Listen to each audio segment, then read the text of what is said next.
નમસ્કાર દર્શક મિત્રો, કિસાન સમાચાર ચેનલમાં તમારું ખૂબ ખૂબ સ્વાગત છે। જાણીએ આજના દેશ અને દુનિયાના તાજા અને સૌથી મહત્વપૂર્ણ સમાચાર। તે પહેલા જો મિત્રો કિસાન સમાચાર ચેનલમાં જો તમે નવા છો તો ચેનલને સબસ્ક્રાઇબ કરીને વિડીયો લાઈક કરી દેજો। આજના સૌથી મોટા સમાચાર। કેન્દ્રીય ગૃહમંત્રી અમિત શાહે આજે શાંતિપુરા ખોરાજ માર્ગ લેન વિસ્તારના પ્રોજેક્ટનું શિલાન્યાસ કર્યું। આ યોજનામાં 805 કરોડ રૂપિયાનો ખર્ચ થશે અને ઉદ્યોગ વિસ્તારને મોટી રાહત મળશે। હવામાન વિભાગે વલસાડ, નવસારી, ડાંગ, ભરૂચ જિલ્લામાં ભારે વરસાદની આગાહી કરી માછીમારોને દરિયો ન ખેડવા માટેની સૂચના આપવામાં આવી। મિઝોરમ રાજ્ય સરકારે 23 ઓક્ટોબરથી નેશનલ હાઈવે બંધ કરવાના પ્રયાસોને લઈને સતર્કતા જાહેર કરી સરકારે કડક કાર્યવાહી કરવાની ચેતવણી આપી। પોલીસ કમિશનર દ્વારા નવા સ્માર્ટ ટ્રાફિક સિસ્ટમ ઉદ્ઘાટન કરવામાં આવ્યું। હવે શહેરમાં 24/7 રિયલ ટાઈમ ટ્રાફિક મોનિટરિંગ કરવું શક્ય બનશે। રાજ્ય સરકારે રાજકોટ નજીક નવી ફૂડ પાર્ક યોજના જાહેર કરી। આ યોજનાથી ખેડૂતો અને નાના ઉદ્યોગોને સીધો લાભ મળશે। છેલ્લા એક સપ્તાહમાં 150 થી વધુ નવા કેસ નોંધાયા। આરોગ્ય વિભાગે નાગરિકોને પાણી ભરાવાના સ્થળો સાફ કરવા માટે ખાસ અપીલ કરી। સુરતમાં જીએસટી વિભાગની મેગા રેડ। જીએસટી વિભાગે સુરતના 18 વેપારીઓ પર એક સાથે રેડ ચલાવી કરચોરીના કરોડોના હિસાબ આવ્યા બહાર। અમદાવાદમાં આજે સોનાનો ભાવ 1,28,000 પ્રતિ 10 ગ્રામ નોંધાયો। વેપારીઓનું કહેવું છે કે આંતરરાષ્ટ્રીય માંગ વધવાને કારણે સોનાના ભાવમાં જબર વધારો થયો।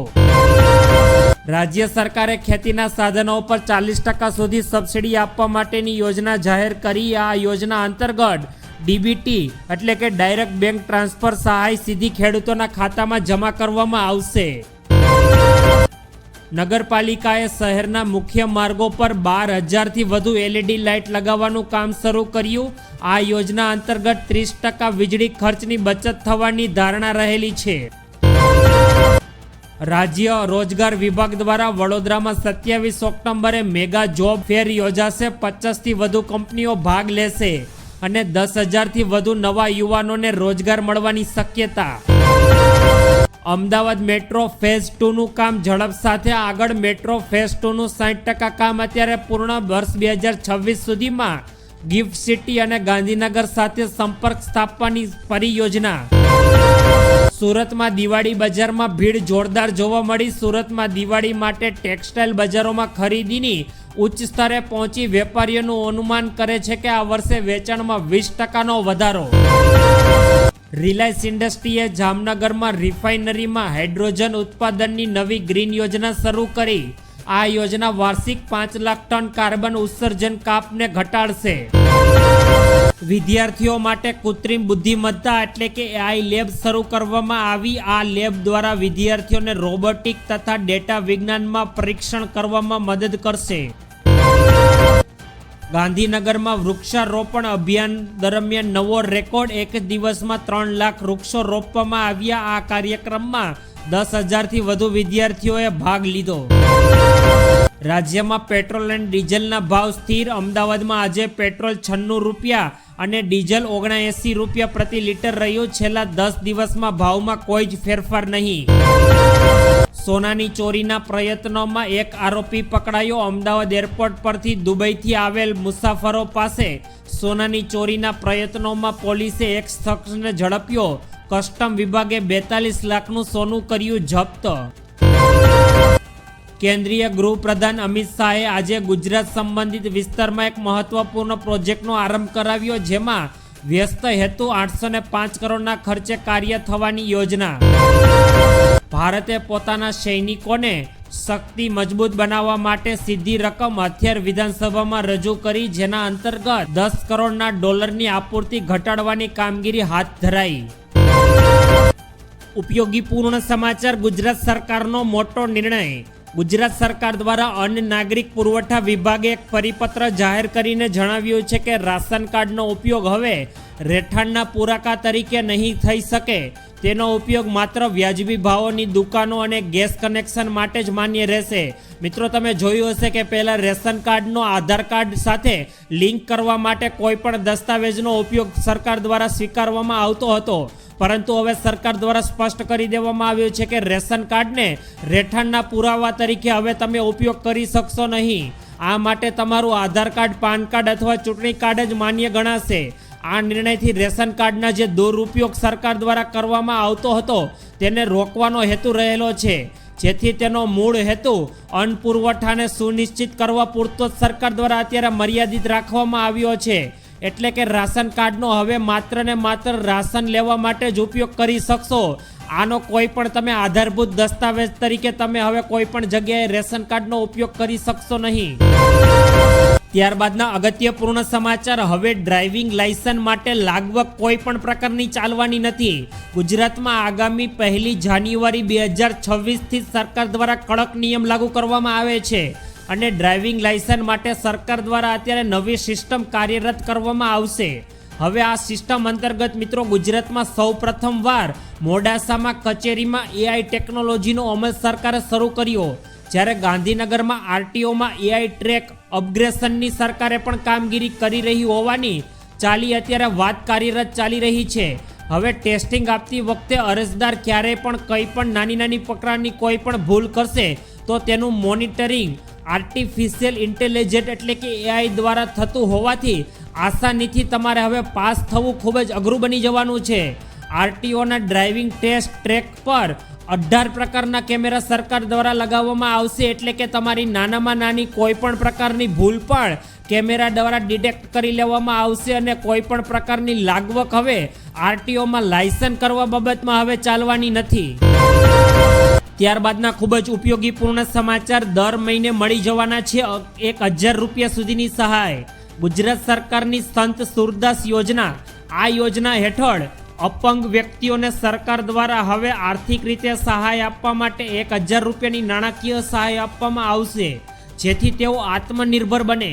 તાજેતરમાં જ આ યોજનામાં સરકાર દ્વારા સુધારો પણ કરવામાં આવ્યો, જેથી 82,000 લોકોને આ યોજનાનો હવે લાભ મળવાનો છે. જેમાં સૌપ્રથમ વાત કરીએ તો અગાઉ આ યોજનાનો લાભ મેળવવા માટે સરકાર દ્વારા 80% અપંગતા ફરજિયાત હતી, જે હવે સરકારે ધીમેથી ઘટાડીને 60% પણ કરી દીધી છે. એટલે કે તમારા શરીરમાં 60% ભાગ પણ કામ ન કરતો હોય તો પણ તમે આ યોજના માટે એલિજિબલ છો.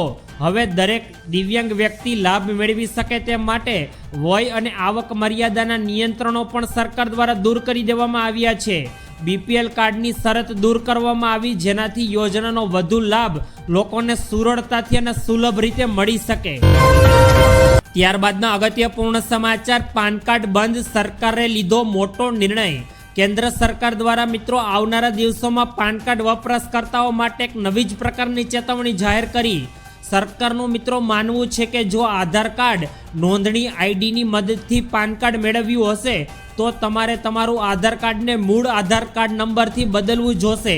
એટલે કે જો તમે આધાર કાર્ડ બનાવતી વખતે પાન કાર્ડને લિંક કર્યું છે અને તેનો તમારું પાન કાર્ડ બંને સાથે જોડાયેલું છે તો હવે ફરજિયાતપણે તમારે તમારું આધાર કાર્ડ અને પાન કાર્ડ બંને લિંક કરવું પડશે. નહીતર તમારું પાન કાર્ડ 31 ડિસેમ્બર 2025 બાદ બંધ કરવાનું બંધ કરી દેશે. જોકે આ બધા આધાર કાર્ડ વપરાશકર્તાઓ માટે નથી, માત્ર તેવા લોકો માટે છે કે જેઓએ આધાર કાર્ડની મદદથી પાન કાર્ડ મેળવ્યું છે. ત્યારબાદના ઉપયોગી પૂર્ણ સમાચાર, રેશન કાર્ડ ધારકો છો તો ખાસ ધ્યાન આપો. કેન્દ્ર સરકારે રેશન કાર્ડ ધારકોને લઈને અત્યારે એક નવી ગાઈડલાઈન જાહેર કરી, જેમાં અત્યારે સરકાર દ્વારા ચોખ્ખા અને સ્પષ્ટ શબ્દોમાં કહેવામાં આવ્યું છે કે KYC દ્વારા અને રાશનના જથ્થાને લઈને સરકારે અત્યારે એક નવા નિયમો જાહેર કર્યા, જેમાં દેશના કોઈ પણ રેશન કાર્ડ ધારકે સતત 6 મહિના સુધી પોતાના રાશનનો જથ્થો નહીં લીધો હોય તો સરકાર દ્વારા આપમેળે તેઓનું રાશન કાર્ડ રદ કરી દેવામાં આવશે. આ સિવાય સરકારે દર 5 વર્ષે હવે તમામ રેશન કાર્ડ ધારકોનું KYC કરવાનો પણ આદેશ આપી દીધો છે. ખાસ તો એ વાત છે કે રેશન કાર્ડને લઈને ચાલતી કાળાબજારી અને ડુપ્લિકેટ જેવા મુદ્દાઓને લઈને સરકારે અત્યારે કડક પગલાં લીધા છે અને સરકાર દ્વારા આ નિર્ણય લેવામાં આવ્યો કે હવે આવનારા દિવસોમાં તમામ વ્યક્તિઓનું KYC સંપૂર્ણપણે ફરજિયાત કરી દેવામાં આવ્યું છે. ત્યારબાદના અગત્યપૂર્ણ સમાચાર, ગુજરાતની મહિલાઓને મળશે 12,000 રૂપિયા સુધીની સહાય. ગુજરાત રાજ્ય સરકાર દ્વારા નમોશ્રી યોજના શરૂ કરવામાં આવી. જેમાં સગર્ભા સ્ત્રીઓ અને માતાઓ માટે આરોગ્ય અને પોષણક્ષમ સુધારા કરવા માટે સરકાર અત્યારે કાર્ય કરી રહી છે. આ યોજનાથી મિત્રો યોગ્ય લાભાર્થીઓ મહિલાને સરકાર દ્વારા 12,000 રૂપિયા સુધીની આર્થિક સહાય તે ઘરની મહિલાને આપવામાં આવે છે, જેનાથી માતા અને શિશુનું મૃત્યુ દરમાં ઘટાડો થશે અને મહિલા સશક્તિકરણને પણ હવે મદદ મળવાની છે. આ યોજનાનો લાભ 8 લાખથી ઓછી આવક ધરાવતા પરિવારો માટે સરકારે અત્યારે શરૂ કર્યો અને નમોશ્રી યોજનાનું ફોર્મ આંગણવાડી કેન્દ્ર અથવા ગ્રામ્ય સભા અને ગ્રામ પંચાયત કચેરીથી તમે બિલકુલ મફતમાં મેળવી શકો છો અને સરકાર તરફથી તમે પણ હવે 12,000 રૂપિયા સુધીની સહાય મેળવી શકો તેમ છો.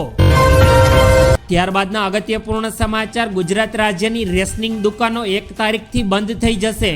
જો મિત્રો તમારી પાસે પણ રાશન કાર્ડ છે તો હવે તમારા માટે ખૂબ જ અગત્યપૂર્ણ સમાચાર.